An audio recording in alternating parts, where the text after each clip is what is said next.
If you receive the age pension, sell your home and buy a new one, you need to notify Centrelink about your changes because it can impact your age pension benefits. Karen Hunt from MyPensionManager takes us through the essential steps you need to take and gives tips to make the process as smooth as possible. If you find this guide useful, please remember to subscribe so you don't miss out when we publish a new video. Hi everyone, welcome to today's session on what happens to my age pension if I sell my home. It's a very common question that we get asked. And today we'll be looking at a basic situation where you've sold your house and you're moving to a new one. So first thing that you need to know is, what do you have to tell Centrelink? So it's not enough just to tell Centrelink that you've changed your address. Of course, they need to know that too. But they also need to know, what was the sale price of your former home? How much did you get for it? What was the purchase price of your new home? How much did you spend of that money? And finally, what has happened to the leftover money? Where have you put it? Now, to do this, you need to provide some documents to Centrelink. The documents that you need is something that shows the amount of the sale price of your home. So, for example, a settlement statement, or sometimes it's called a statement of adjustments, something that shows this is the price, this is all the expenses that came out, and this is how much we got out of the sale. Then you need to show them a document that shows the purchase price of your new home. So that might be a contract, the purchase contract, or again, a settlement statement, as long as it shows your details and how much you've paid for the new home. And finally, they want to see the money trail. They want to see the money that you got from your house going into your bank account, and then any money that you've spent to purchase a new home, they want to see that coming out.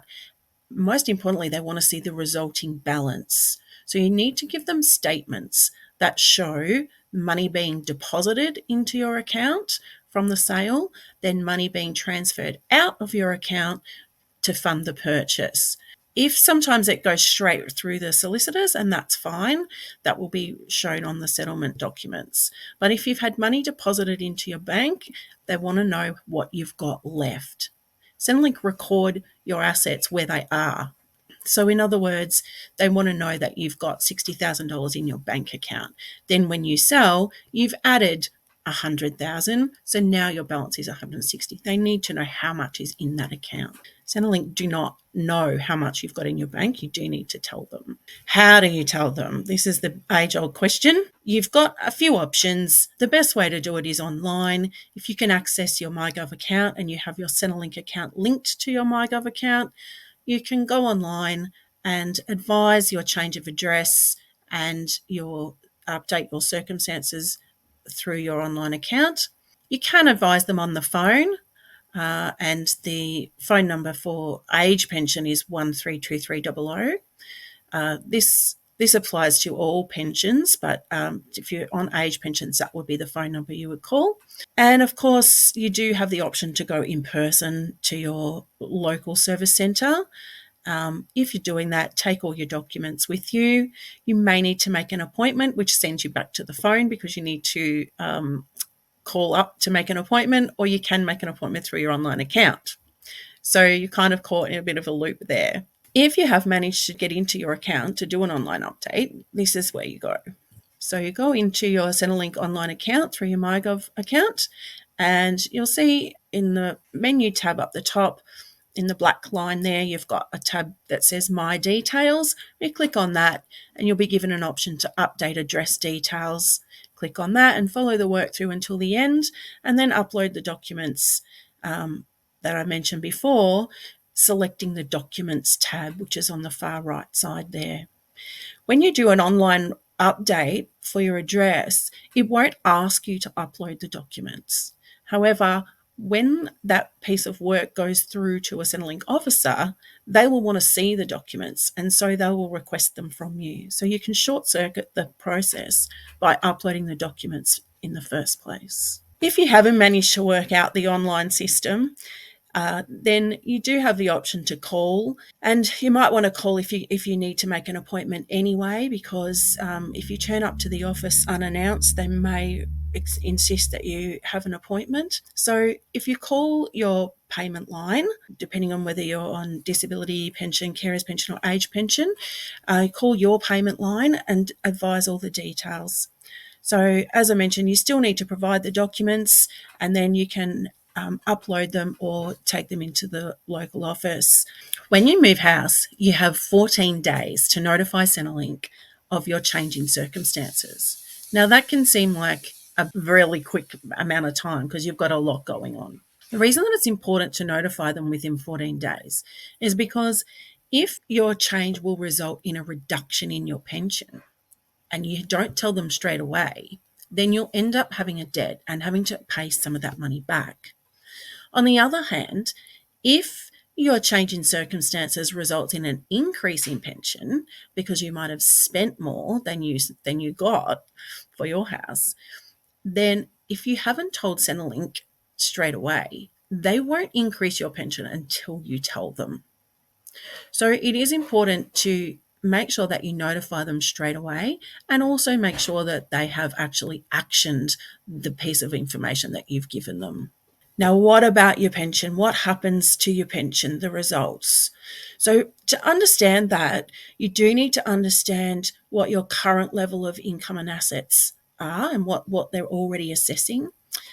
It's a good idea for you to understand whether you are your rate is reduced under the income test or the asset test. Both income and asset tests are applied to your situation every day. However, when I'm talking about income tested, I mean that your situation is assessed under the income test because it's the one that reduces your pension the most. If you're asset tested, then it's because the asset test reduces your pension more than the income test does. How does the deeming play into all this? And sometimes we get asked, can I give some of the money to my kids? So we do have on the SuperGuide website, you will be able to find a age pension calculator.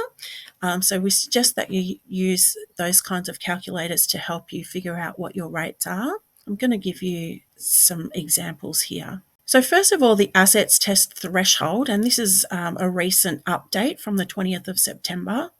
So the assets test threshold for homeowners, for a single person, it's $314,000 with the cutoff at $566.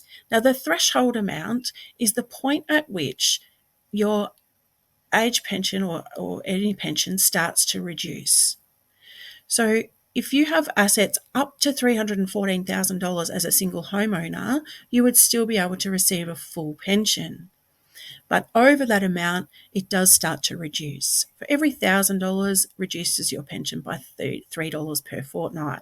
For couples, that threshold, the point at which it starts to reduce, is $470,000, and the reduction for couples is $1.50 per fortnight for each person. Cut-off point for a homeowner couple is just over $1 million.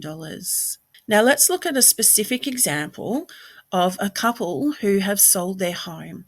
So Fred and Wilma have a home that's worth $1 million. Nice and easy figure to work from. Fred has some super, 320. Wilma has a smaller super pension with a balance of 140,000. They've got 15 in the bank, and they've got the home contents and their cars valued at $30,000. So their total assessable assets are $505,000, and they each receive an age pension of $810 per fortnight. So after Fred and Wilma have sold their home, they end up with a leftover amount of $300,000. So now their situation looks like this. So they've still got $15,000 in their bank account that they had before. They've got, Fred still has his 320 super and Wilma has her 140. The proceeds from the sale is $300,000. They've still got their cars and their contents. So their assessable assets are now $805,000, which gives them a pension of $360.10 per fortnight each. Now, people always ask us, what about deeming? How does the deeming affect? Well, if I've got all this money, I'm just going to get deemed. So currently the deeming rates are very low. They are artificially low because of a government promise to keep them at that rate for the time being. So a single person, the first $62,000 is deemed at a very low 0.25% and everything else at 2.25. And for a couple, that lower rate is available for the first 103,800, deemed at 0.25, and for everything over that, it's 2.25%. Now, again, on the SuperGuide website, you will find a deeming calculator that you can use to work out the exact deeming in your situation. But for this situation for Fred and Wilma, they have financial assets of $775,000, and so the deeming on that would be $15,450 per annum at these rates. Now, that would only reduce Fred and Wilma's pensions to about $800 a fortnight. So because they were reduced by a lot more under the assets test, they will be asset tested. Now, some people aren't asset tested, but they're income tested. So, for example, you might have a higher assessable income. So if Fred's superannuation was a defined benefit, or in another situation, you might still be working and have employment income.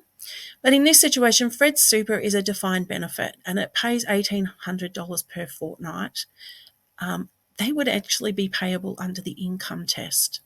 So the way that would work is that the income test reduction before the sale of their home, so how it was before, they would have had financial assets, which include Wilma's super and the money they had in the bank, of $165,000.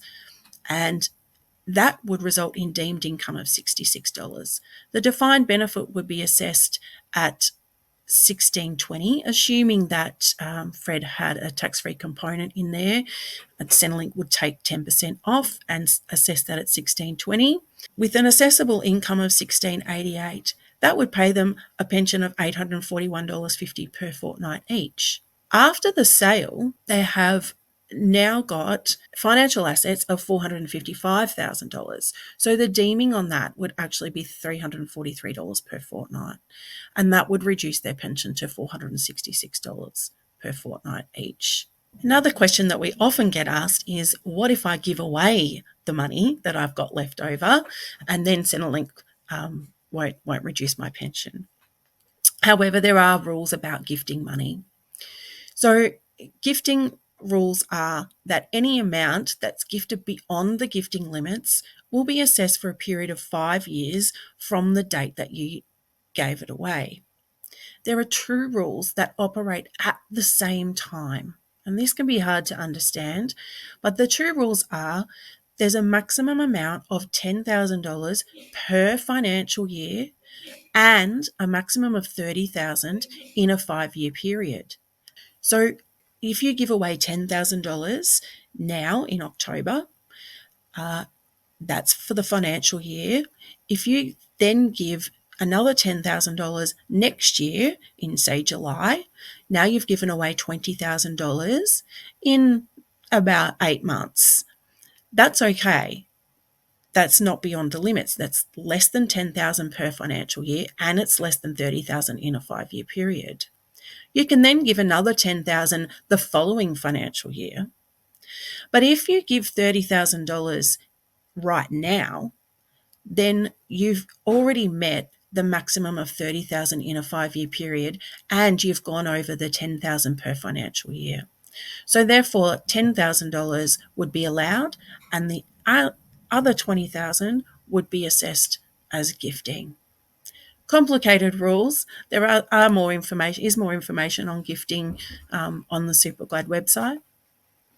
But basically, we would suggest that really think about what you're giving away. Reducing your assets by $10,000 will increase your age pension, but only by $30 per fortnight. And if you're a couple, it's only $15 each.